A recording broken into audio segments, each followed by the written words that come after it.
நண்பர்களே, இனிய காலை வணக்கம். எனக்கு ஒரு 3 நாட்களாக தூக்கமே இல்லைங்க.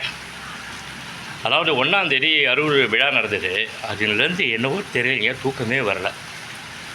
இந்திய அரசு 60 வயது தொட்டு முழுமையடைஞ்சவங்கெல்லாம் சீனியர் சிட்டிசன் சொல்லிட்டு விட்டுறது. அது ஒரு டிஸ்டர்ப் சைக்கலாஜிக்கலாக. அடுத்து என்ன பண்ணுறதுன்னே தெரியலைங்க. கருடன் ரிலீஸ் ஆகிடுச்சி, ஹிட் ஆகிடுச்சி. அடுத்து அசைவு ஒன்றும் புரியல. எப்படித்தான் இந்த ஓய்வு பெற்றவர்கள்லாம் சமூகத்தில் டைமை ரிலாக்ஸ் பண்ணுறாங்களோ தெரியல. ஒவ்வொரு நாளையும் வாழ்ந்த கடந்த கால நினைவுகள் வேறு வந்து ஒரு சினிமா படம் மாதிரி எப்படி ஓடுது, பெரிய படம் மாதிரி, ராமாயணம் மாதிரி ஓடுது. அந்த நினைவுகள் வேறு.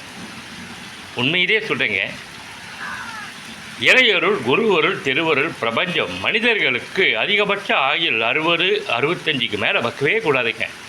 அதுதான் ஒரு சொல்யூஷன்.